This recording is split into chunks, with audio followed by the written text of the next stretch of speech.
네.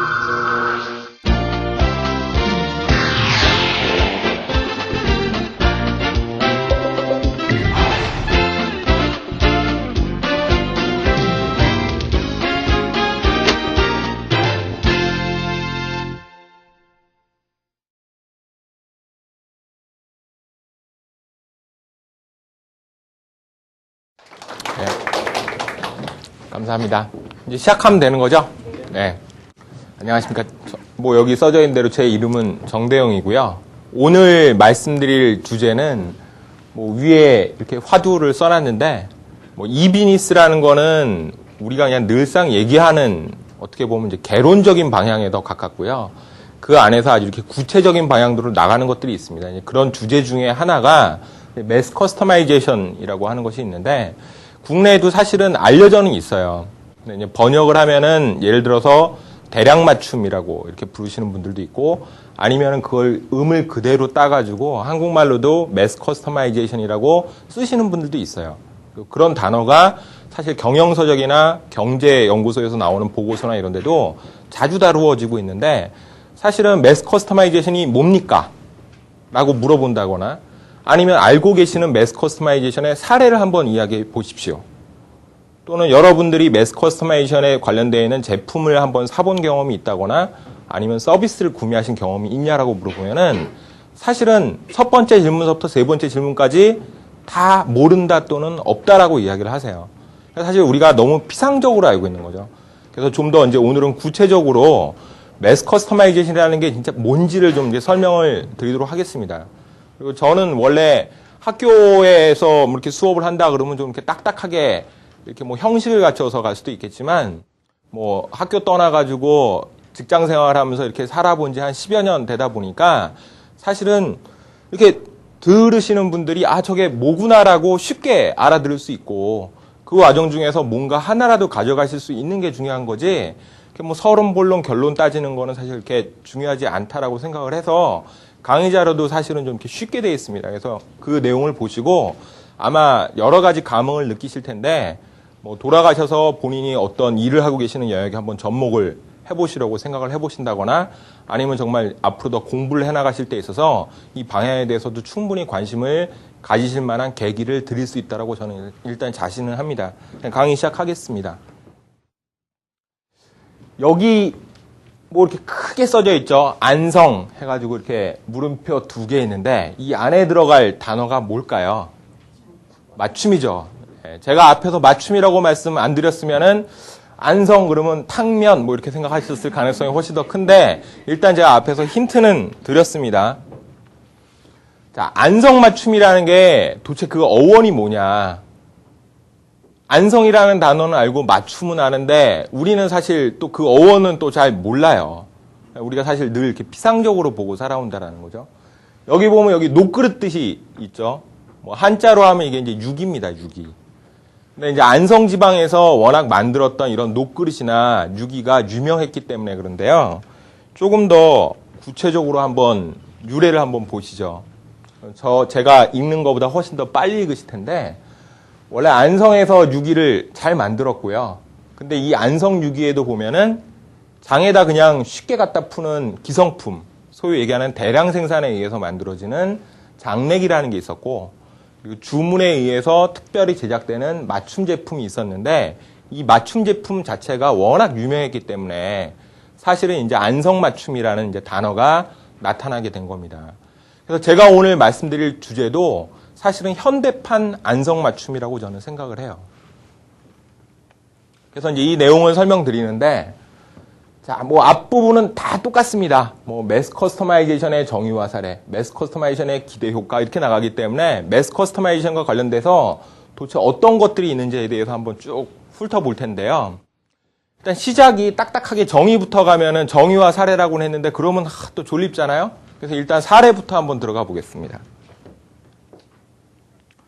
자, 그래서 이제 사례부터 설명드리고 정의로 갈 텐데요. 자, 이제 첫 번째 한번 보시죠. 초콜릿입니다, 초콜릿. 여러분들 알고 계시는 이제 M&M이라고 하는 회사에서 만들어내는 새알 모양, 새알은 너무 크죠. 하여간 바둑돌 모양의 조그만 초콜릿, 이 초콜릿인데, 여기 한번 보세요. 그러면 이제 M&M이라는 초콜릿 회사에서는 이렇게 우리가 이제 웹사이트를 한번 이렇게 들어가 보시면은 이제 맞춤이라고 되어 있는 부분이 있어요. 그래서 그쪽은 이제 접속해서 들어가시면 M&M 초콜릿에 보면 이렇게 새알 모양에 있는데 여기 이제 색상들이 아주 다양하잖아요. 그리고 이제 M이라고 하는 그 회사의 이제 로고가 한 면에는 새겨져 있습니다. 근데 이제 만약에 제가 이제 고객인데 접속했다. 그러면은 일단 이 중에 이 많은 색상 중에서 뭐 여러 가지 종류들은 있지만, 제품의 종류들은 있지만, 일단 두 가지 색상 정도를 고를 수가 있어요. 자, 일단 한번 보세요. 뒤로. 그럼 여기서 색상을 제가 이제 여기 있는 것처럼 해서 뭐 파란색 하나하고 빨간색 하나 예를 들어서 하나씩 골랐습니다. 그래서 이제 가봤어요. 그 다음엔 자기가 여기다 이제 문구를 넣을 수가 있어요. 그 초콜릿에다가. 자, 그래서 제가 여기다가 뭐 더한 단어를 써올 수도 있지만 일단은 I love 한양이라고 일단 써봤습니다. 그럼 여기 이렇게 새겨지죠? 자, 이제 그 다음번에는 이제 포장하는 방법과 주문량 단위나 이런 것들을 우리가 이제 막 선택을 할 수 있어요. 이제 그걸 선택을 하고 카드로 딱 긁고 결제하면 이제 집으로 이제 저게 도착하는 거예요. 자, 제가 이거를 사실은 작년에 그 초콜릿 업체 사장님들한테도 막 이야기를 한 일이 있었어요. 관심은 있었는데 타이밍이 좀 안 좋아가지고 런치는 안 됐습니다. 근데 자, 우리가 초콜릿 같은 게 특수가 언제 일어나냐면은 아시는 것처럼 이제 발렌타인데이 딱 직전에만 이제 특수가 한번 일어나고 그 다음에는 사실은 그렇게 특수는 아니고 스테디하게 가요. 수요가. 근데 그때 초콜릿 엄청나게 만들어 놓고 판촉이란 판촉은 해가지고 막 밀어붙이는데 자, 안 팔린 재고들은 뭐 유통기간은 워낙 초콜릿이 길긴 하지만 그래도 재고 관리하고 유지하는데 돈 많이 들어갈 거 아니에요. 그리고 이제 여성분들은 그래도 남자 친구한테 정말 그 기념이 될 만한 좋은 초콜릿 하나 선물해 주려고 골라보긴 하는데 사실 이거 한번 생각해 보세요. 이렇게 해서 준다라고 하면은 정말 그 독특한 그런 느낌이 들 거 아니에요. 이런 초콜릿이 세상에 어디 있어요? 내 이름이 새겨진 초콜릿이라거나 내 아들이나 내 딸의 이름이 새겨진 초콜릿. 자, 이게 바로 이제 소비자들이 생각하는 아주 그 특별한 요구. 그 독특한 니즈를 이렇게 딱 충족을 시켰기 때문에 사실은 대박을 냈고 그리고 이 사이트에 참고로 내년에 내가 발렌타인데이 때 접속해가지고 뭘 해야겠다라고 하면은 최소한 90일 이전쯤에 가가지고 신청하지 않으면은 때 맞춰서 못 받을 만큼 사실은 대단히 활성화되고 있어요. 그래서 제가 이제 이 사이트를 유심히 모니터링을 해가는데 홈페이지나 이 제품이 계속 리뉴얼 돼가는 속도도 거의 한 달에 한 번 정도 일어날 정도씩 상당히 많이 가고 있습니다. 이제 또 하나 보시죠. 우리 이제 뭐 와인. 자, 뭐 와인이 비싸고 뭐 먹기 좋고 뭐 한 걸 다 떠나가지고 여러분들 아까 이제 독서의 계절 이야기하셨는데 신의 물방울이라고 하는 만화책 많이 보셨죠? 저도 이제 많이 봤는데 그거 안 읽은 대한민국의 경영자가 없을 만큼 사실은 대단히 많은 사람들이 읽고 와인 열풍이 불었어요. 자, 이제 그 와인입니다. 근데 와인 보면 우리가 아는 것처럼 뭐 큰 분류로 보면은 레드 와인과 화이트 와인으로 이제 나뉘죠. 근데 이제 이 맞춤 와인을 제공해주는 업체가 있어요. 캐나다에 있는 업체인데 이제 한번 사례를 한번 보겠습니다. 그러면 마찬가지로 소비자가 인터넷 사이트에 접속을 해서 내가 레드 와인을 먹을지 아니면 화이트 와인을 먹을지를 한번 선택을 해요. 그 다음번에는 포도 품종을 선택합니다. 사실 여러분들이 알고 있는 포도주 보면은 그 와인 중에 한 종류의 포도 종류로 만든 것도 있지만 사실은 블렌딩해서 만드는 거예요. 포도 품종 여러 가지를 놓고 블렌딩을 해서 만드는 건데 마찬가지로 내가 블렌딩하고 싶은 포도 품종들을 이제 선택을 합니다. 그리고 와인을 믹스하면서 이 포도 품종에 대해서 이게 이제 다 포도 품종들이에요. 그래서 포도 품종들을 놓고 알코올 도수를 얼마를 할 건지, 그다음에 주문하는 볼륨을 뭐 몇 리터 정도를 할 건지, 어떤 포도 품종을 얼마만큼씩 믹스를 해가지고 뭘 만들 건지. 자, 이제 이걸 결정하고 나서 이제 이스트나 오크를 넣어가지고 향이나 이런 거를 이제 좀 조절을 해서 이제 자기가 필요로 하는 이제 와인을 먹고 있는데 아주 이게 사실 고가 와인이 아닙니다. 이게 이제 집에서 보통 그냥 테이블 와인도 가볍게 즐길 수 있는 이런 와인을 이렇게 해서 이제 판매하고 있는 회사도 있습니다. 자, 이제 두 가지가 제가 이제 말씀드렸던 식품의 예인데, 자, 왜 식품부터 제가 먼저 이야기를 꺼냈냐면은, 우리가 가정에서 지출하는 비용 중에서 제일 큰 항목이 사실은 식품이에요. 우리가 이제 통계로 보면은, 의식주 중에서 식을 빼놓고 우리가 살아갈 수는 없는데, 식이라는 게 사람의 기호나 맛, 그 다음에 민족이나 국가나 지역의 특성에 의해서 사실 이런 요구들이 많은데, 지금까지 보통 가공식품이라고 하는 것들이 그 요구를 충족시켜주기는 힘들었습니다. 더더욱이 또 심각한 문제는 우리가 이제 뭐 워낙 환경이 좀 오염되고 하다 보니까 피부 알러지 같은 거서부터 시작해가지고 특정 식재료에 의해서 알러지 영향을 받는 분들도 많아요. 그리고 종교에 의해서 어떤 거는 먹지 못하는 분들도 있고 또는 나는 뭐 육식을 못하는 베저테리언이라고 하시는 분들도 있고 이런 분들이 워낙 늘어나고 있기 때문에 이런 요구를 그럼 도대체 어떻게 충족시켜 주겠느냐 이거죠. 환자식 이런 것도 마찬가지고 사실 그래서 이제 식품 영역이나 이런 영역에 맞춤이라는 니즈가 많다라는 것까지만 일단 말씀을 드리겠습니다. 그리고 이제 약이라는 영역도 있을 수 있어요. 이건 좀 앞에 봤던 거하고는 조금 이제 특이한 사례인데 이건 이제 미국에 있는 회사입니다. 근데 우리가 이제 인터넷으로 예를 들어서 들어갔어요. 그럼 들어가서 내가 몇 년, 몇 월에 태어났는지, 남자인지 여자인지 딱 집어넣으면은 남자들이 주로 앓는 질병, 여자들이 주로 앓고 있는 질병, 이런 거 일단 먼저 체크를 해요. 그리고 나서 이제 라이프 스타일, 가족에 대한 병력, 개인에 대한 병력, 복용 중인 약, 이런 것들을 쭉 한번 골라보고 비타민이라고 먹으면 다 좋은 게 아닙니다. 예를 들어서 신장이나 이런 게 안 좋으신 분들은 비타민을 절대 먹을 수가 없어요. 독이 되거든요. 그러니까 그런 것들을 다 이 중간에서 이제 걸러낸 다음에 그 사람의 특성에 맞는 형태의 비타민을 이렇게 선택을 해가지고 이제 조합을 해주는 거예요. 우리가 이제 약국에 가서 뭐 몸이 안 좋아요, 비타민이 먹고 싶어요 그러면 뭐 이거 하나 먹기도 하고 저거 하나 먹기도 하는데 사실 제일 좋은 거는 정량의 비타민들을 잘 조합해서 먹을 때 사실 그게 이제 좋은 비타민이 되는 거죠. 그렇기 때문에 일반인들이 갖기 힘든 지식을 이용해서 비즈니스를 하는 거예요. 이 사람은 이러니까 진단을 해서 필요한 형태의 비타민들을 모아서 이 사람이 딱 한 번에 먹기 좋은 형태의 그 용량으로 포장을 해서 이제 보내주는 거죠. 그래서 이제 이런 형태의 이제 비즈니스를 하는 업체들도 있습니다. 여기도 아주 잘 되는데 이제 그 모 제약사의 이 회사 자체를 이제 팔았어요. 여기 나와 있는 이 나이 드시는 할아버지 비타민 박사라고 하시는 분이 그래서 그 수익금 전체를 이제 뭐 어린 아이들 중에서 이제 불우한 환경에 있는 제3세계 어린이나 이런 어린이들을 이제 도울 수 있도록 이제 자선 사업을 하고 계시는데 하여간 참고로 뭐 이런 형태의 이제 비즈니스도 있고요. 맞춤이었죠. 그다음 이제 또 하나 여기 이제 안경 쓰신 분들이 있는데 저도 이제 안경 쓰고 있죠. 제가 얼마 전에 이제 안경을 바꿨습니다. 근데 이제 한번 생각을 해볼게요.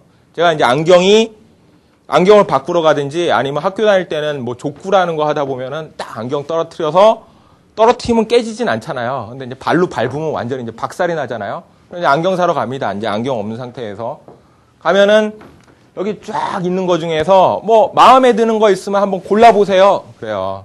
그러면 이렇게 쓱 보면 뭐 얼마나 많아요. 마음에 드는 게 어디 있어요. 이러고 보고 있으면 뭐 어떤 거 좋아요? 예를 들어서 뭐 검은 테? 아니면 뭐 금테? 은테? 아니면 뭐 반테? 무테? 뭐 이런 식으로 물어보고 얼마쯤 생각하세요? 뭐 물어보잖아요. 그래서 뭐 얼마? 뭐 이렇게 해서 하잖아요. 근데 이제 저는 이제 피부 알러지가 있어서 사실 이제 도금된 테나 이런 거는 쓰지를 못하고 이제 좀 특수한 금속, 좀 비싼 거나 뭐 이런 걸 사실 쓸 수밖에 없습니다. 근데 하여간 그렇게 해서 가요. 그래서 테 골랐어요. 예를 들어서 몇 개를 이제 주죠. 그냥 써보래요. 그럼 쓰죠. 그 다음에 이제 거울 보고 어울리는지 한번 보래요. 자, 거울을 보는데 안 보여요.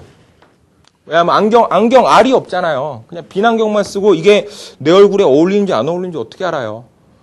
이러고 있다가 뭐 제 안사람이랑 같이 가면 안사람한테 나 어때? 뭐 이렇게 봐가면서 이제 하나 사가지고 안경알 거기다 이제 끼워가지고 이제 나오면 그때부터 이제 보이는 거죠. 자, 이런 게 사실은 안경을 사는 사람들은 이게 이제 불편한 일이에요. 근데 이제 일본에 파리스미키라고 하는 회사가 있습니다. 이 회사 같은 경우에는 우리가 이제 고객이 매장에 가면요. 우리 소비자가 가면은 일단 디지털 카메라로 얼굴 사진을 촬영을 해요. 앞모습, 옆모습 이런 걸 이제 촬영을 합니다. 촬영을 해서 이렇게 이제 얼굴의 패턴 이런 걸 이제 분석을 해요. 그다음 여기 이제 일본어로 써 있지만 그 사람의 직업이나 그 사람의 취향 유형들을 입력하도록 해요. 그래서 이제 쭉 입력을 합니다. 그러면은 그 사람의 취향이나 얼굴 패턴이나 이런 거에 이제 어울릴 만한 안경들을 자동으로 이제 추출을 해가지고 그걸 이제 추천을 해줘요. 컴퓨터상에서. 그러면 그걸 이제 자기는 안경 쓴 상태에서 보는 거죠. 보다가 얼굴에다 이렇게 씌워봐요. 그리고 배경도 막 바꿔봅니다. 이렇게도 바꿔보고 저렇게도 바꿔보고 뭐 사무실 환경으로도 바꿔보고 야외에 놀러 가서 쓸 거면 야외 환경으로도 바꿔보고 바꿔보다가 마음에 드는 거 있으면 그걸 실제로 한번 써보고 안경을 맞춰서 나오면 되는 거예요. 자, 사실은 여기에는 이거 하나가 끝이 아닙니다. 이거는 고객에 대한 서비스라는 측면에 있어서는 좋아, 박수칠만 하지만 사실은 핵심은 여기 있어요. 파리스미키라는 회사는 세계 3위의 안경 유통업체입니다. 안경이라는 거를 매장을 늘려가는 데서 제일 제약 조건은 뭐냐면 영업사원이에요. 그러니까 매장에 있는 사원이 고객이 이야기하는 거를 잘 이렇게 응대를 해가면서 이 사람한테 어울릴 만한 좋은 안경을 추천을 해줄 수 있을 때 그 매장이 발전할 수 있는 거예요. 그리고 그 매장이 프랜차이즈다라고 하면은 어느 프랜차이즈에 어느 매장을 가던 동일한 품질의 서비스를 받을 수 있어야 되거든요. 이 매장을 갔더니 뭐 네모난테 쓰라 그러고 저 매장에 갔더니 동그란테 쓰라고 하면 사실은 안 되는 거잖아요. 근데 이거는 기본적인 지식을 여기다 넣어서 시스템으로 만들어 놨기 때문에 매장을 쭉 확대해 나갈 때 숙련된 영업사원이 없어도 대응이 가능하다라는 거죠. 균질하게. 그리고 앞에 보셨던 것처럼 한 매장에 가면, 큰 매장 가면요, 안경테가 몇만 개에서 몇십만 개가 있대요, 사실은. 그 데이터를 어떻게 영업사원이 다 머릿속에다 넣고 추천도 해주고 가격을 말아맞히냐 이거죠. 사실 이제 이런 형태의 시스템으로 무장을 했기 때문에 파리스미키가 세계 3위 업체가 된 거예요. 아직 국내에는 안 들어와 있지만 유럽권하고 미국, 뭐 동남아나 중국까지도 현재 나가 있습니다. 자, 여기는 이제 좀 하나하나 이렇게 쭉 한번 훑어가면서 볼게요. 나이키는 사례로 많이 이야기가 되는데 나이키는 운동화뿐만 아니라 뭐 여러 가지 종류의 제품을 만드는 이제 종합 스포츠 업체죠. 스포츠용품 제조업체인데 신발 같은 경우에 하나 예를 들어볼게요. 그러면 신발을 이렇게 사러 가면은 뭐 이렇게 언어 뭐냐? 그래서 이제 언어 하나 선택해서 넣습니다. 그래서 넣고 나면은 뭐 설명 나오다가 그래서 네가 뭐 원하는 형태의 신발이 뭔데? 뭐 해가지고 예를 들어서 뭐 축구화를 산다, 뭐 테니스화를 산다, 뭐 산다 그러면 그 유형을 결정한 다음에 이건 축구화입니다. 뭐 기본적인 형태를 뭘로 쓸 건지를 막 이렇게 선택을 해요. 그리고 그래서 이 축구화를 하기로 했다.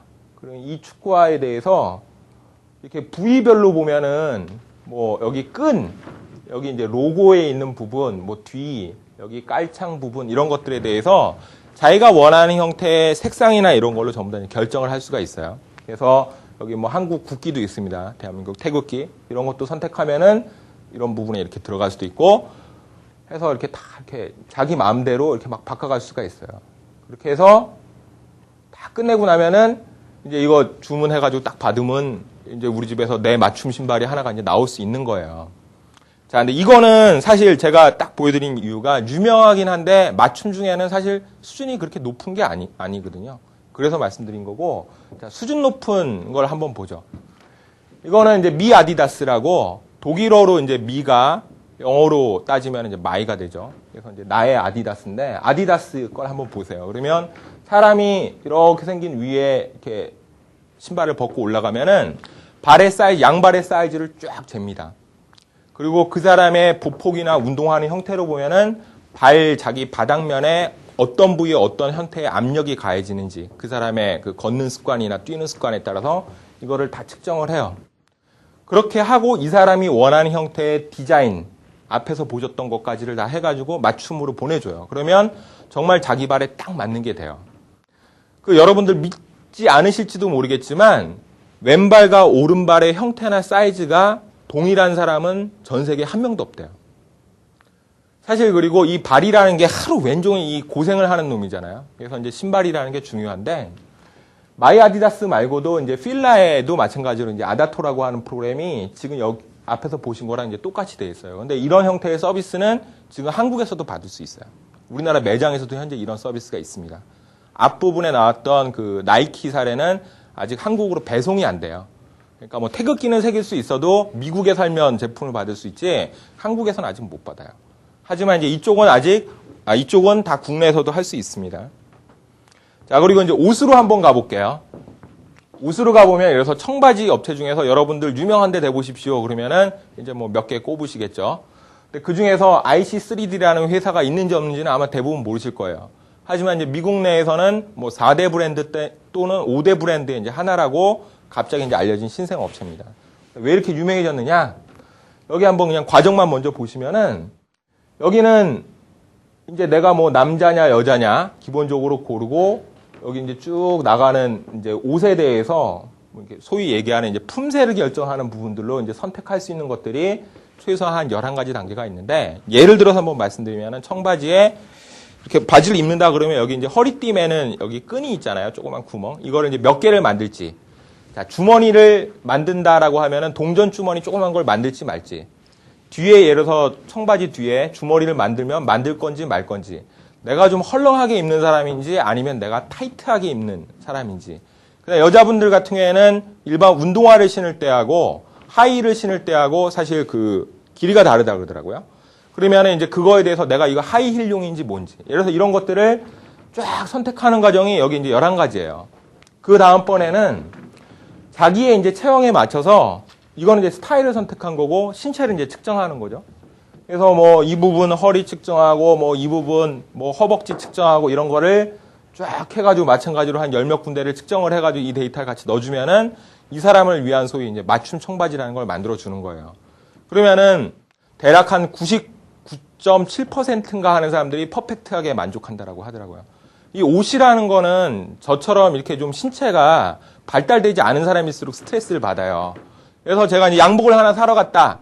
그래서 양복 좋아요. 그래서 딱 해서 보면은 절대 바지 수선해가지고 기장을 잘라내지 않고는 입어보지를 못합니다. 청바지 좋죠.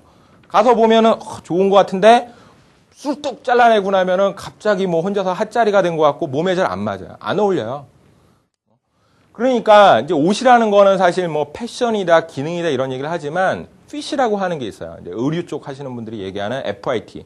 몸에 맞는 거. 이 몸에 맞는 게 아무리 우리가 뭐 표준 체형이니 뭐니 얘기해도 잘 안 맞기 때문에 이렇게 한다라는 거죠.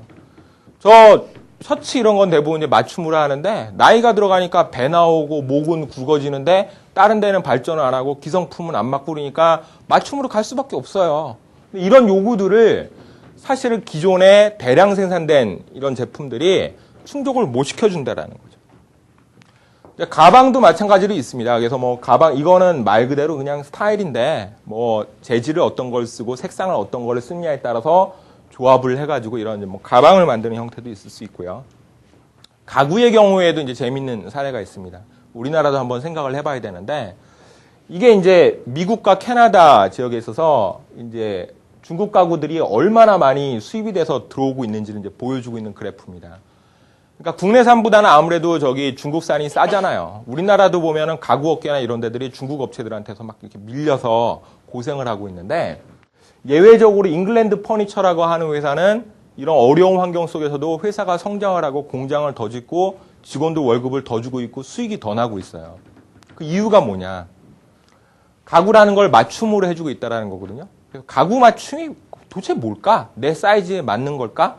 자, 그 부분도 있지만 여기 한번 이 배경을 한번 보세요. 각자 집에 가면은 배경 거실에 이 벽지의 색상이나 아니면 자기가 해놓은 인테리어하고 이게 딱 어울려야 되는 거지. 매장에서 봤던 그 모습, 요거만 좋아해가지고 들고 가보면 집에 갖다 놔봤더니 왠지 생뚱맞고 잘 안 어울린다 이거죠. 첫째는. 그리고 둘째는 아까 말씀드렸듯이 이제 사이즈 같은 문제들. 뭐 이런 것들이 있는데 이거는 이제 충족을 중국산 가지고는 잘 안 되고 우리가 딱 봐서 얘기했더니 대응이 되더라 이거죠.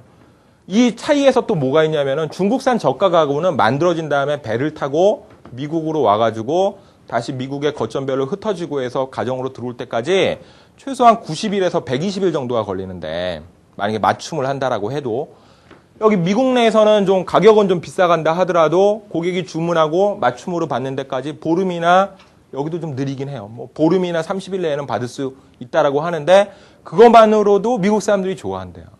그래서 이거 자체로 가격은 비싸지만 이제 성공했던 업체의 사례가 있습니다. 이거는 이제 재미있어요. 이제 소호나 아니면 조그맣게 창업해 보실 분들이 생각해 볼 만한 주제인데 벤츠라고 하는 회사가 있습니다. 이게 벤츠의 짝퉁이 아니에요. 이거는 그 어떤 창업자 분이 여자분이신데 여성분이신데 스웨덴 분이신데 이분한테 자식이 4명이 있어요. 그 4명의 이니셜 중에 앞자를 이렇게 따가지고 첫째서부터 넷째까지를 쫙 모아봤더니 이게 이제 벤츠가 된 거예요. 이 회사가 하는 건 뭐냐면은 이케아 가구를 딱 타겟을 해가지고 이거에 맞춰서 이제 슬릭 커버라고 하죠. 우리가 이런 것들. 이런 거를 이제 맞춤 형태로 이제 제작을 해주고 있는 거예요. 근데 이제 왜 이게 이제 비즈니스가 가능하냐라고 하면은 이케아가 고가 가구가 아닙니다. 이케아는 저가 가구예요. 사실 뭐 중저가라고 얘기하는데 중가라기보다는 우리나라 사람들이 보기에도 이건 저가 가구거든요. 사실 유럽에서 만드는 것보다는 유럽 중에서도 동유럽이나 중국에서 만들어가지고 수입하는 게 많아요. 우리나라에는 온라인으로 유통이 되는데 아직 오프라인 유통은 안 되죠. 근데 이케아가 유럽 시장에 거의 전체를 장악을 할 만큼 하여간 컸어요. 그래서 어느 집에나 가면 예를 들어서 이케아 가구가 있을 만큼이 됐어요. 그래서 가보면은 예를 들어서 이런 소파가 예를 들어서 있다 이거죠. 소파 쓰다 보면은 천이라도 갈고 싶잖아요. 그 다음에 천이 헤어지기도 합니다. 우리 쿠션이나 이런 거 보면은. 자, 이걸 이제 바꿀 때가 됐어요. 그럼 어떻게 바꿀까? 자, 그거를 틈새 시장을 노리고 들어가서 이제 비즈니스를 한 거예요. 그래서 이제 전용 그 자기네 회사의 디자이너를 두고 이걸 이제 패턴이라 그러죠. 디자인 패턴들을 만들어서 패턴북을 집으로 공짜로 보내주기도 하고 온라인에서 보면서 당신의 집에 있는 가구가 이케아 무슨 모델이지요? 라고 하면 이제 그거 찾아서 보면은 여기에 어울릴 만한 형태의 커버들은 이런 것들이 있는데 한번 고르세요. 그러면은 꼭 고르면은 이거 딱 만들어가지고 미리 세탁까지 해서 수축이 일어나는 것까지 다 계산을 해가지고 집으로 이제 보내준대요. 이게 뭐 배송까지 한 30일씩이나 걸린다고 하는데 뭐 한국 사람들 급해 그 성격으로 보면 무지 느린데 장사 잘 된대요. 이런 모델도 있을 수 있습니다. 시계도 있어요. 이 사이트로 들어가 보시면 아주 재밌어요. 이게 이제 작게 보시니까 이런데 이게 이제 하나씩 막 만들어 과정을 보면은 야, 뭐 유럽권에 있는 홈페이지나 웹사이트의 그 비주얼 디스플레이 그 수준이 엄청나구나라는 걸 볼 수가 있는데 아시는 것처럼 뭐 스와치라고 하는 브랜드를 가지고 있는 그 쪽에서 이제 한쪽인데 마찬가지로 이렇게 가지고 이제 시계도 우리가 원하는 형태의 디자인을 다 할 수가 있습니다. 뭐 판에 베어리니 뭐 보석을 박으면 어디다 박을 거고 뭐 이거를 이런 뭐 그리스 문자로 쓸 건지 숫자로 쓸 건지 뺄 건지 시침 초침 분침이나 아니면 이 사이즈나 형태나 끈 길이 뭐 이런 것까지를 전부 다 우리가 맞춤을 할 수가 있어요. 그리고 집으로 보내줍니다. 이거는 한국에서도 살 수 있습니다. 자, 그리고 여기 보면은 이제 우리 고급 카메라예요. 우리 보면 이제 고급 카메라 중에서 라이카라고 하는 브랜드는 사실 사진 찍으시는 분들한테 좋아하시는 브랜드 중에 하나인데 뭐 참고로 한 500만 원 정도씩 뭐 요 클래스에서는 이 정도 해요. 근데 이 제품에 대해서도 마찬가지로 여기 뭐 쓰이는 색상이나 그 가죽, 천이나 뭐 이런 부분들을 전부 다 이제 소비자가 구성을 하면 이거에 맞춰서 이제 보내줘요. 근데 저는 여기서 이제 놀라웠던 게 뭐냐면은 당신 어디 사느냐? 그래서 한국이라고 처음에서 딱 들어가면은 여기 표시되는 가격이 전부 다 여기 작게 나오잖아요. KRW. 한화로 다 환산이 돼서 나와요. 고객지향적이라는 거죠. 그리고 심지어는 통관 비용 이런 것까지도 다 추정해가지고 네가 지불했을 때의 가격은 얼마라고 나온다 이거죠. 우리는 그런 서비스 정신이 아직은 없어요. 하지만 외국 업체들은 이렇게 해서 우리 지금 한국에 있는 온라인 소비자들을 이렇게 공략을 하고 있거든요.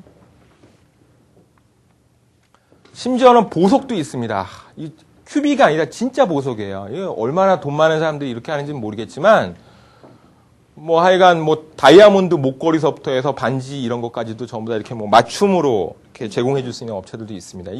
이 모델이 사실 가능한 거는 워낙 고가이기 때문에 매장에서 재고로 유지하는 비용 자체가 워낙 커서 소비자와의 직접 거래를 하면은 사실 가격이 많이 떨어질 수 있는 그 가능성이 크거든요. 그래서 이제 이 형태도 성공할지 실패할지는 모르지만 이제 나와 있습니다. 잠시만 또 제 이야기만 들으시다 보면 재미없을 테니까 만화 같은 거 하나 보여드릴게요.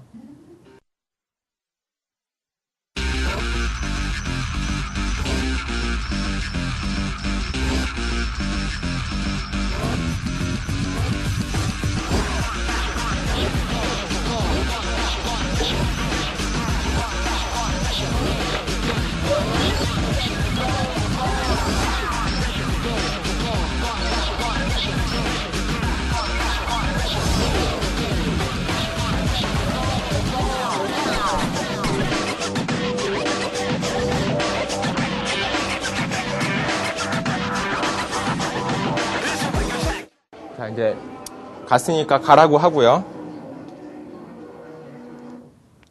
자,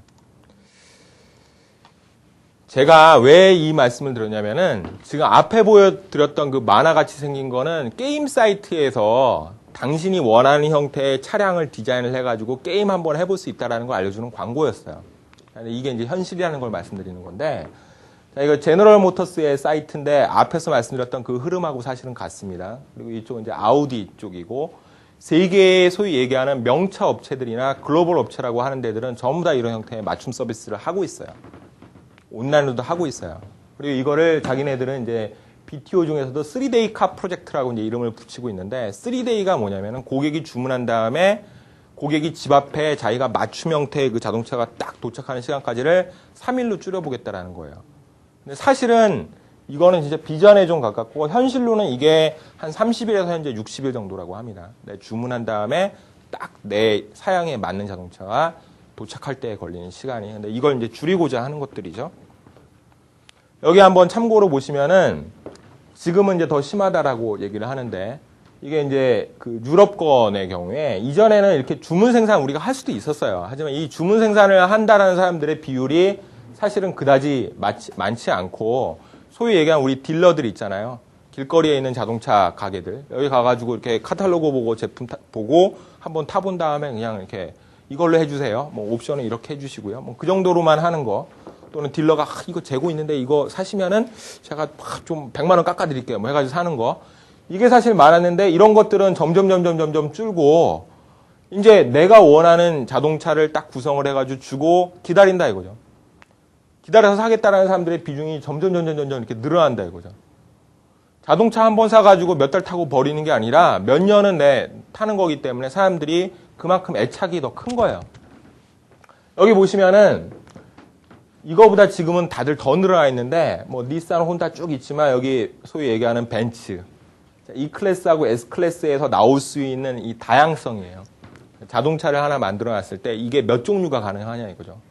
여기 읽으시려면 무지 힘드니까 제가 미리 말씀드리면 이게 3조 9천억이에요. 3조 9천 뭐 330억까지 정도 돼요.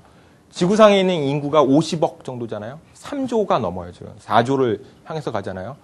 한 사람 한 사람이 다 차를 골라도 동일한 자동차가 절대 나올 수 없을 만큼의 다양성을 지금 현재 제공을 해주고 있어요.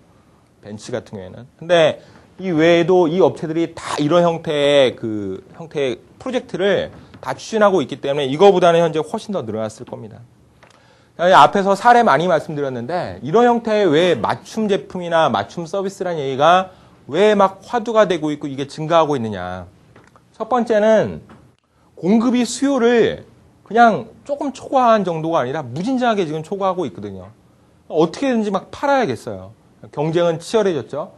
그래서 소위 얘기하는 우리가 이제 세그멘테이션이라는 걸 합니다. 시장에 대해서 세그멘테이션을 해가지고 요 세그멘테이트에 대해서는 우리가 어떤 제품을 줘야지, 여기는 뭘 줘야지 이렇게 해서 막 만들어요. 하지만 그걸로 자체는 그 세그먼트에 있는 사람들이 동질하다는 가정을 가지고 한 건데 사실은 전혀 동질하지 않다 이거죠. 예를 들어서 대한민국 30대 후반의 남자고 서울에 거주하고 뭐 가격 월급 수준이 얼마가 되고 직업이 어떻고 뭐 이것까지는 만약에 세그먼트로 줬다 하더라도 그 안에 걸려있는 사람들이 가지고 있는 니즈나 라이프 스타일이나 소비 패턴은 달라요. 근데 그거를 그냥 같다라고 가정하고 제품을 만들어 온 거죠. 그래서 다양화는 좀 했지만 여전히 부족하니까 다양화는 막 더 하고는 있어요. 하지만 힘들죠. 근데 하여간 니즈는 충족시켜주지 않으면 비즈니스는 안 될 수밖에 없습니다. 또 하나는 이제 인터넷이라는 게 등장했다라는 거예요. 정보통신 기술이 발전했다. 뒤에서 제가 말씀드리겠지만 이게 없었으면은 앞에 말씀드렸던 걸 도무지 할 수가 없어요. 뭐냐면은 고객과 직접 제조업체나 유통업체가 바로 만날 수 있는 채널. 그래서 내 한 명의 고객이 어떤 요구를 가지고 있는지를 알아낼 수 있는 방법이 과거에는 없었어요. 뭐 앞에 계신 분이 내 고객인지 아닌지도 모르면서 가가지고 어떤 차, 우리 차 사실래요? 사시겠다라고 하면 그러면 사양은 뭘로 하실래요? 매번 이렇게 묻고 다닐 수 없잖아요. 하지만 지금은 인터넷이 돼 있고 정보통신 기술이 발전했기 때문에 소비자가 찾아오게끔 만들어서 그 사람이 필요로 하는 니즈를 디스크립션 할 수 있게 만든다면 그거에 맞춰서 제품이나 서비스를 공급해 줄 수 있다 이거죠. 그리고 이제 네 번째가 성공 사례들이 등장하고 이게 계속 모방돼 가고 있다는 겁니다. 사실 이제 이런 맞춤 형태에 있어서 최고의 성공 사례는 델 컴퓨터라고 이야기가 되는데 델보다도 훨씬 더 빨랐던 게 모토로라가 있었고 모토로라보다도 훨씬 빨랐던 게 뭐 일본 같은 경우에는 이제 우리 자전거를 이런 맞춤을 했던 사례들이 이미 80년대에도 막 있었어요. 성공한 사례들이. 이런 사례들이 이제 업계로 쭉 알려져 가면서 다른 업종에 있는 사례도 우리가 한번 해볼 수 있겠다라고 해가지고 이렇게 따라한 것들이 많습니다. 근데 자, 뒤에서 왜 이런 게 공급업체 입장에서 정말 더 필요하게 됐는지는 한번 더 설명을 드릴게요. 자, 지금 제가 이제 맞춤이라는 거에 대해서 예제를 쫙 좀 드렸으니까 이제 대략 이제 잡히셨을 거예요. 아, 제가 얘기하려고 하는 게 뭐구나. 매스 커스터마이제이션이라고 얘기하는 거는 그런 형태의 맞춤 제품이나 맞춤 서비스를 어떻게 하면 효과적이고 효율적으로 제공할 수 없을까 하는 그 방법에 대한 건데, 여기 나와 있는 것처럼 이제 매스 커스터마이제이션의 정의들은 상당히 많습니다. 그 중에서 좀 쉬운 것만 골라왔어요. 그래서 이제 뭐 예를 들어서 대량 생산된 제품과 유사한 가격으로 비싸서는 안 된다 이거죠. 우리 대중을 공략해야 되는데 하이 클래스 소수를 위한 맞춤은 지금도 있잖아요.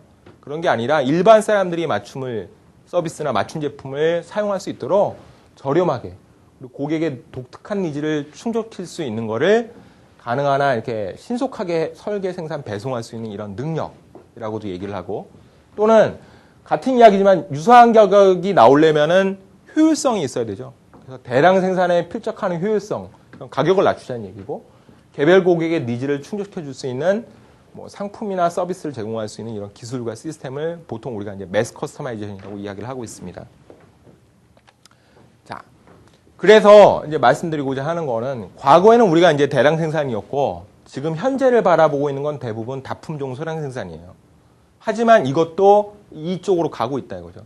배치 사이즈가 1이에요. 이제 라 사이즈가 1이 되는 형태의 매스 커스터마이제이션이 가고 있는데, 과거에는 우리가 이제 규모의 경제라고 이야기를 했어요. 무조건 이제 많이 만들게 되면은 뭐 구매도 싸게 하고 뭐 똑같은 일 반복적으로 해가지고 어떻게든지 싸게 한다라고 했는데, 똑같은 거를 찾는 사람이 없는데 이제 그게 되겠어요? 그러니까 이제 다양성을 충족할 수 있는 거, 그건 이제 범위의 경제라고 합니다. 그래서 이코노미 오브 스케일뿐만 아니라 이코노미 오브 스코프도 중요한 거고, 그리고 과거에는 예측 생산을 했다라고 하면은 지금은 한 사람 한 사람이 어떤 니즈를 가지고 있고 언제 주문할지를 어떻게 알아요? 그러니까 주문이 들어온 다음에야 대응할 수 있는 거죠. 근데 신속하게 해야겠죠. 주문 생산의 형태로 가고 있습니다. 그리고 이제 매스 커스터마이제이션이라고 하는 거는 규모의 경제와 범위의 경제를 동시에 추구하고, 주문 생산이라는 걸 이제 특성으로 가지고 있죠. 그래서 이제 왜 이거를 공급업체들이 하면 좋은가? 소비자들은, 고객들은 왜 이걸 좋아할까? 이게 B2C에만 있는 게 아니에요. B2B 영역에도 사례들은 많거든요. 근데 이런 이제 그림으로 보여줄 만한 것들이 마땅치 않기 때문에 제가 이제 뭐 소비자 영역을 주로 설명을 드린 거죠. 공급업체 같은 경우에는 고객에 대해서 깊은 이해를 할 수가 있고, 뭐 재고나 결품 감소할 수 있고, 뭐 이런 게 있습니다. 근데 이거를 제가 이제 한 장 한 장 좀 더 상세히 설명을 드리죠. 고객에 대한 깊은 이해. 자, 영화 What We Mean Want를 보시면은 멜 깁슨이 이렇게 지나가다가 감전사고를 한번 딱 당한 다음에 딱 나타났더니 여자들이 생각하는 게 머릿속으로 이제 막 들리는 거예요. 그러다 보니까 여자 바이오가 오면 머릿속에 생각하는 거 다 하니까 그거에 맞춰서도 하고, 상사가 딱 이렇게 원하는 거 있으면 딱 챙겨주기도 하고 뭐 이렇게 다 하죠. 자, 고객의 니즈를 이렇게만 알아맞힐 수 있다라고 하면 비즈니스는 100점 100승이죠. 근데 지금은 고객의 니즈를 알 방법이 없어서 대량으로 우리가 소위 얘기하는 마켓 서베이를 해요. 뭐 정량적으로도 하고 FGI라고 얘기하는 포커스 그룹 인터뷰도 하고 뭐 관찰을 하기도 하고 다 해요. 하지만 그거는 개별 고객의 니즈를 알아내긴 해도 결국 그거는 중간에 다 사라져버리고, 특성은 사라져버리고 공통적인 부분만 발라내가지고 제품을 만드는데 반영시킬 수밖에 없어요. 대량 생산이기 때문에. 그리고 유통업체를 이렇게 몇 단계를 거쳐가다 보면은 유통업체가 고객이 요구했던 사항이나 이런 거를 제대로 파악도 못할 뿐만 아니라 알았던 것들이 공급업체로 전달이 안 돼요. 그러니까 고객에 대해서 이해하기가 힘들죠. 성공의 첫 번째는 제품이나 뭐 서비스를 만드는 걸 떠나서 시장이 요구하는 게 뭐냐, 고객이 요구하는 게 뭐냐라는 걸 알아내는 건데, 이게 안 됐지만 이런 어프로치로 간다 그러면 되잖아요. 고객이 뭘 필요로 하는지 알 수 있잖아요. 그러니까 이 장점이 사실은 그 무엇을 다 능가하는 첫 번째가 되고요. 두 번째는 일반적인 통념을 깰 수 있다는 겁니다. 우리가 알고 있는 거는 재고를 확 늘리면은 결품은 줄어요. 서비스 수준이 올라간다는 거죠. 그리고 재고 수준을 좀 떨어뜨리면 결품이 막 생겨요. 우리가 그냥 늘 그렇게 생각하는 거예요. 그래서 막 왔다 갔다 하다가 이렇게 갈지 이렇게 갈지 이렇게 갈지를 뭐 재고와 이거 가지고 뭐 돈 계산해가지고 여기가 최적이다 이렇게 판단을 합니다. 하지만 이렇게 간다고 해보세요. 재고 없이 생산하잖아요. 고객 주문 들어온 다음에 보내주는 거잖아요. 결품이 있어요. 결품도 없고 재고도 없습니다. 그 사람이 기다릴 수 있는 시간 내에만 보내줄 수 있다라고 하면 결품은 안 생기는 거예요. 그 사람이 도무지 못 기다리겠다라고 하면 그건 결품이 되겠지만. 자, 그리고 제품의 가치가 올라갑니다. 가격이. 맞춤 제품인데 사람들이 좀 더 돈 내려고 하는 생각은 당연히 들죠. 여기 예를 들어 보시면은 스포츠 가방이나 뭐 이렇게 딱 있는데 기성품 평균 가격과 맞춤 제품 평균 가격을 이렇게 비교해 놓은 게 있어요. 이렇게 맞춤 제품 가격을 이렇게 때려놔도 사람들이 산다니까요. 자, 지금 얼마나 원가 낮추려고 노력하고 하는 이유가 뭡니까? 판가 낮추기 위한 건데 반대로 이렇게 가면은 판가를 올릴 수도 있다니까요. 자, 이거는 이제 공급업체 입장에서 제가 잠깐 생각을 해본 거고 소비자 입장에서 한번 생각을 해보자고요. 그럼 내 독특한 니즈가 충족될 수 있다. 뭐 기능이 됐던 심미적으로 색상이 됐던 뭐 정서가 됐던 내 몸에 딱 맞는 것이 됐던 뭐 내 식성에 맞는 것이 됐던 하여간 내 니즈를 충족시켜 주잖아요. 그러니까 좋은 거죠. 그리고 또 하나 또 즐거움이 있습니다. 나만의 것을 설계하는 즐거움. 뭐 만든다라는 표현을 썼지만 사람은 원래 수동적인 사람이 아니에요. 나는 뭐든지 남들과의 교류와 뭔가 속에서 그 가치를 얻어내는 사람들이기 때문에 그래서 DIY라고 얘기하는 Do It Yourself 상품들이 잘 팔리는 거고 그리고 엘빈 토플러가 얘기했듯이 컨슈머가 아니라 우리가 소위 얘기하는 프로페셔널, 전문가이면서 우리는 프로슈머라고 하면은 프로듀서와 생산한다는 거와 컨슈머의 합성어로만 생각하는데 일반 소비자들이 그렇게 그 정도가 아니라 아마추어가 아니라는 거예요. 프로페셔널이라는 의미도 있어요. 그게 이제 합쳐서 프로슈머라는 개념으로 들어가 있는 건데 우리 한번 인터넷에 있는 카페나 동호회나 주변에 계신 분들 봐요. 그 중에 정말 아마추어도 있지만 전문가를 훨씬 더 능가하는 전문가들도 있어요. 소위 이제 일본어로 얘기하면 이제 오타쿠라고 얘기할 수 있는데 내가 정말 좋아하는 거에 대해서는 그 누구보다도 더 잘할 수 있거든요. 이런 사람들이 내 거를 찾는 즐거움이 있다는 거죠. 그리고 시간과 비용이 절감됩니다. 뭐 개인보다는 기업 차원에서 더 이런 일들이 많은데 나한테 딱 맞는 걸 가져와야 이거를 다시 수정하고 뭐하고 하는 시간들이 줄어들죠. 예를 들어서 저 같은 경우에 옷을 샀다. 옷을 샀으면 밑에 뚝 잘라내잖아요. 천. 자, 그 천에 대해서 원가는 이미 저는 지불한 거예요. 그 비용은. 그것도 아까운 일이고 잘라내고 기다려야 되잖아요. 시간도 아까운 거예요. 이런 것에 대해서 줄일 수 있는 거예요. 쉽게 얘기하면은. 식품업체로 가도 이런 거 비일비재합니다. 제품이 왔어요. 쭉. 그러면은 원자재만 들어오면은 다시 그거 씻고 자르고 뭐 다 해야 되잖아요. 근데 만약에 내가 이거 뭐 깍두기 만드는 업체다 그러면 미리 다 해가지고 무 다 씻어가지고 네모로 다 잘라가지고 다이스처럼 만들어가지고 오면은 나는 좋은 거 아니에요. 이런 서비스가 만들어지면은 시간과 비용이 절감된다라는 거죠. 자, 여기 이제 휴대폰이 하나 있어요. 제가 늘 이렇게 불만스럽게 생각하는 것들 중에 대표적인 작품.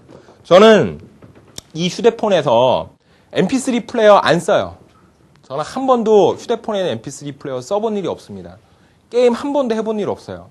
저에게 필요한 거는 메시지 보내는 거와 전화하는 거와 전화번호 기록, 메모 정도밖에 없어요. 하지만 덕지덕지 막 이상한 기능들이 들어가서 결국 제가 사는 비용만 높여놨어요. 그리고 예를 들어서 제가 디지털 카메라를 샀습니다. 그러면 우리 디지털 카메라에 보면 이제 메모리 있는데 제가 필요로 하는 메모리 사이즈가 예를 들어서 2기가라고 하면은 들어있는 거는 뭐 256메가바이트나 뭐 128 되는 조그만 것들이 들어있어요. 그거 당장 뽑아가지고 책상에다 던져버리고 다시 저는 2기가 사가지고 꽂습니다. 그 돈은 누가 보상해 주는 거예요? 시간과 돈이 그런 식으로 현재 다 날아가고 있다니까요. 이거를 줄일 수 있기 때문에 고객이나 소비자는 좋아하는 거예요. 그래서 뭐 똑같이 디지털 카메라를 산다 하더라도 내가 그 사람하고 공급업체랑 직접 얘기해서 난 2기가 메모리 쓸 건데 삼성 걸로 넣어주세요 해가지고 보내서 받을 수 있으면 훨씬 쌀 거 아니에요. 그렇기 때문에 소비자들이 한번 보세요. 휴대폰의 커버가 됐던 티셔츠가 됐던 스카프가 됐던 이런 영역에서 원래 표준 가격보다 내가 사겠다라고 하는 가격이 2배 이상, 3배 이상씩도 가요. 충분히 나 그 가치를 지불하겠다. 이런 것들이 다 섞여 있기 때문에 이런 것들이 이제 소비자가 얻을 수 있는 효과를 단적으로 이제 보여준다라는 겁니다. 자, 오늘은 이제 두 가지를 이제 지금까지 말씀드렸어요. 하나는 정의와 사례, 기도 효과를 말씀드렸는데, 자, 이거 좋다 이거죠. 어떻게 하면은 그럼 매스 커스터마이제이션이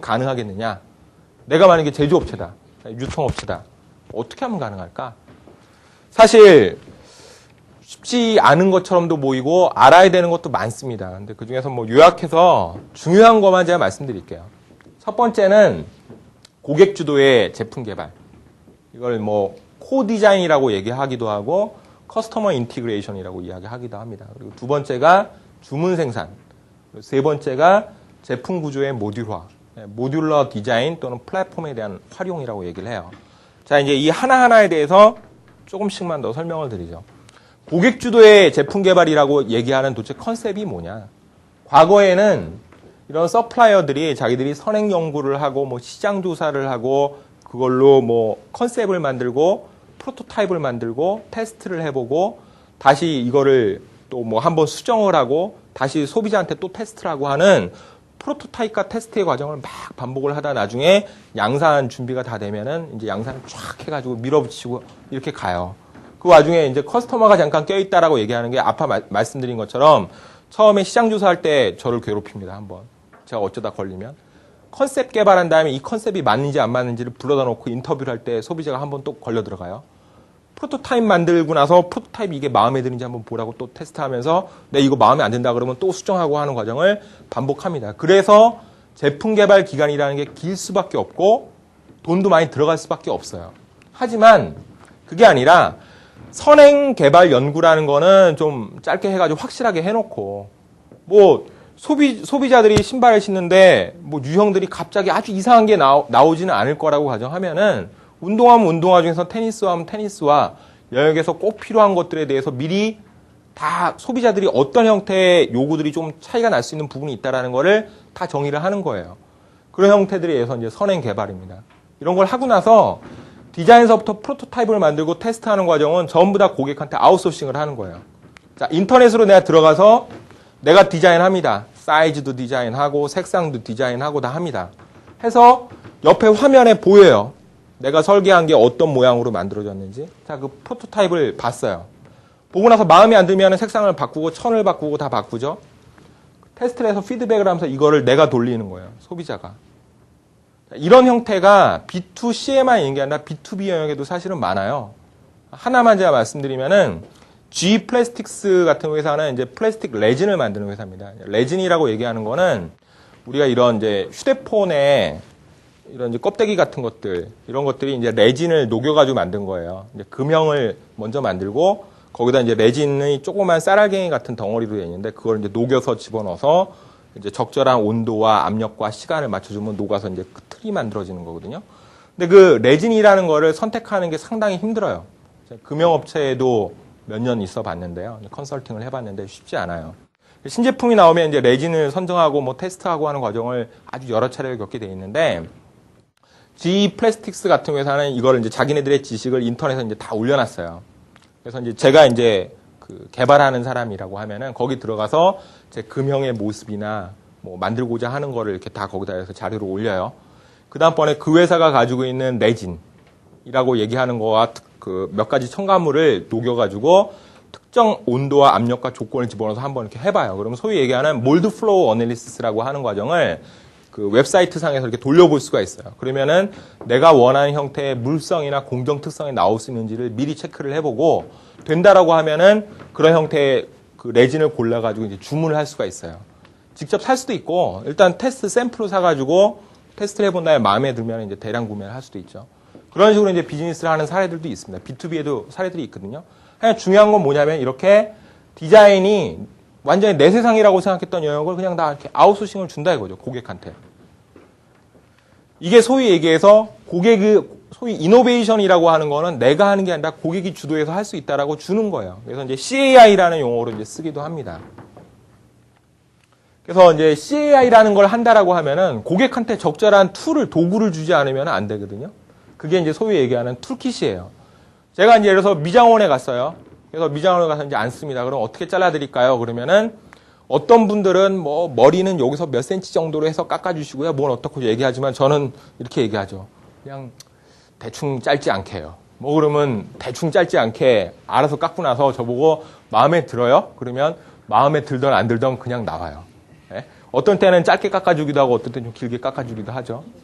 자, 만약에 그렇게 우리가 주문을 하고 뭐 한다라고 하면 그 제품에 대해서 사겠어요? 온라인이니 뭐니? 안 사죠. 못 사죠. 그러니까 공통된 언어로 절대 중간에 오류나 에러 없이 커뮤니케이션이 가능해야 됩니다. 소비자, 고객과 공급업체가 또는 B2B 간에도 마찬가지로 그 커뮤니케이션을 가능하게 만들어주는 도구가 소위 툴킷이라고 하는 거예요. 용어로는 뭐 컨피규레이터도 있고 뭣도 있고 용어는 많이 쓰이는데 그냥 범용화된 용어를 제가 그냥 하나 소개해 드리는 겁니다. 그래서 툴킷이라고 하는 게 있는데 이런 툴킷이 갖춰야 되는 이제 속성들이 이 디자인을 하는 사람이 시행착오를 겪어가면서 뭘 해볼 수 있도록 지원을 해줘야 된다 이거죠. 신발을 만들면은 내가 뭐 색상 딱딱딱딱딱 고르면은 눈앞에 이게 보여야지 보이지도 않는 상태에서 찍어 놓을 수 없잖아요. 그러니까 보여줘야 된다 이거죠. 그리고 내가 만들 수 있는 거를 여기다 이제 들어가는 거지 내가 못 만드는 것까지 막 옵션 만들어서 들어가는 게 아니잖아요. 똑같은 신발도 여러 업체들이 매스 커스터마이제이션을 하지만 그 수준들이 달라요. 그 자기네들이 가지고 있는 공정 특성이나 그 자재에 수급할 수 있는 방법, 환경에 따라서 이 부분은 선택할 수 있고 이 부분은 선택 못하고 하는 업체들이 있어요. 그러니까 이런 제약 조건들이 여기 반영되어 있어야 고객이 주문을 했는데 에러 없이 갖다 주는 거죠. 고객이 주문한 대로 안 왔으면 고객은 반품시킬 거 아니에요.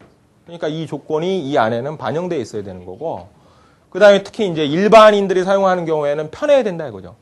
집에 있는 냉장고 도착했을 때 매뉴얼 읽어가면서 쓰시는 분 없잖아요. 그냥 쉽잖아요. 이것도 마찬가지로 쉬워야 된다 이거죠. 대신에 전문가들이 쓰는 툴킷이 있습니다. 회로설 개형 뭐 이런 것들은 당연히 그 전문성이라는 걸 반영할 수 있어야 되겠죠. 그리고 이제 모듈 라이브러리를 활용해야 된다는 게 있어요. 이 부분은 다른 게 아니라 여기 만들어지는 게 뭐 처음 원시적으로 뭔가를 다 하는 게 아니라 이게 이제 모듈, 뒤에서 말씀드린 모듈이라는 컨셉을 가지고 이 안에 들어와야 소비자들이 선택하기도 좋고, 그 다음에 내가 제조하는 입장에서 보면은 코스트도 줄이고 효율성도 높일 수 있다라는 거예요. 그리고 이제 에러 없어야 된다라는 거가 있는데, 이렇게 해서 전달을 해줬어요. 근데 그게 저쪽 보면 이제 웹사이트 DB로 남겠죠. 근데 생산 현장으로 가고 서플라이어한테 가고 다 가야 될 거 아니에요. 그 과정 중에서 에러가 생기면 안 되잖아요. 그러니까 거기서도 마찬가지로 커뮤니케이션이 정확하게 일어나야 된다는 거죠. 제품 설계하는 쪽, 기본적으로 구매하는 쪽, 생산하는 쪽, 배송하는 쪽까지 다 이런 형태의 커뮤니케이션이 정확하게 이루어질 수 있도록 가장 이제 중요한 역할을 하는 게 이 툴킷이라고 하는 시스템입니다. 그리고 이제 제가 이제 주문 생산을 해야 된다 그랬잖아요. 이게 맞춤 생산이라는 거는 기본적으로 주문 생산을 전제한 거지, 맞춤하지 예측해가지고 도무지 알 수 없는 그 맞춤 요구를 충족시켜줄 방법이 없어요. 우리가 이제 BTO라고 이야기를 그래서 하는데, 제가 이제 뭐 산업공학이지만 학교 다닐 때 주로 배웠던 거는 BTO라는 용어는 안 쓰고 ETO냐, 엔지니어 투 오더냐, 또는 매뉴팩처 투 오더냐, 어셈블 투 오더냐, 뭐 주로 이제 이 분류로 많이 배웠습니다. 이게 뭐냐면은 고객이 요구한 게 있는데 그 고객의 요구에 맞춰서 설계서부터 시작해가지고 이렇게 쫙 가는 형태가 이게 이제 ETO예요. 지금도 이루어지는 대표적인 것들이 이제 조선, 뭐 원자력 발전소를 짓는다, 뭐 이런 것들은 다 이렇게 가죠. MTO 같은 경우에는 부품을 그 특성에 맞는 걸 사오거나 내 직접 그거에 맞춰서 깎거나 해가지고 이렇게 가는 형태가 이제 MTO입니다. 그리고 이제 어셈블 투 오더는 자기가 이제 우리가 주문한 거에 따라서 필요한 옵션들을 이렇게 묶어가지고 조립만 하면은 이제 되는 형태예요. 이제 이게 예를 들어서 ATO예요. 사례로 한번 생각을 해보시죠. 앞에서 보여드렸던 나이키의 신발. 이런 거는 사이즈 이런 거는 내 맞춤이 아니거든요. 그냥 뭐 예를 들어서 신발이 260cm 예를 들어서 신는다 그러면 그거에 맞춘 거에 원단 있고 하니까 이거를 뭐 어셈블로 볼지 매뉴팩처로 볼지는 관점 차이지만 그냥 꼬매는 것만 잘하면 되고 옵션에 따라서 색상 있는 천만 갖다 쓰면 돼요. 그래서 이런 것들은 예를 들어서 ATO라고 볼 수도 있어요. 그리고 우리 뭐 델 컴퓨터에서 주문하면 그거에 맞춰서 뭐 하드 드라이브는 뭐 갖다 꽂아서 쓰고 뭐 하는 거 이것도 다 ATO라고 볼 수 있어요. MTO 같은 경우에는 아까 예를 들어서 미 아디다스나 필라 아다토 같은 경우에는 신발 딱 신으면 이 사이즈가 사람마다 다 다르다 그랬잖아요. 그럼 그거에 다 맞춰서 깔창 제작서부터 해가지고 그 천의 크기까지, 뭐 청바지도 마찬가지였죠. 자기 신체에 맞는 걸로 해서 다 그걸 커팅을 해야 되잖아요. 그러니까 이런 것들로 따져보면 여기는 이제 MTO라는 스타일로 갈 수 있죠. 근데 이거 외에도 사실은 이제 유통 쪽에서 나오는 것들이 이제 버추얼 BTO라고 얘기하는 게 있습니다. 이제 VBTO라고 얘기를 하는데, 보여드렸던 예를 들어서 안경점 사례 있었죠. 그리고 비타민 사례 있었죠. 이거는 제조하는 게 아니에요. 찾아주는 거죠. 그리고 자동차 업체들도 보면은 무조건 맞춤이 아니라 이미 내가 여러 종류의 제품들을 미리 생산을 했어요. 그럼 고객이 찾아왔을 때 인터넷으로 이렇게 조회를 해봐서 이 사람이 요구한 거랑 똑같은 게 있으면 만들지 말고 찾아다 주면 될 거 아니에요. 그런 형태들을 이제 VBTO라고 얘기를 하는데, 뭐 학계에서는 VBTO라고 얘기하지만 제가 봤을 때는 이 안에도 사실 한 두 가지 정도가 있습니다. 하나는 이제 로케이트 투 오더. 그러니까 이 사람이 원하는 게 있는지 없는지 찾아서 어디에 있는지 찾아다 주는 게 있고, 그다음에 이제 그 맞춤 비타민의 형태처럼 번들링만 해주는 번들 투 오더 같은 형태들이 있습니다. 하여간 이런 것들을 묶어서 이런 BTO라는 형태로 이제 대응이 돼야 된다는 거죠.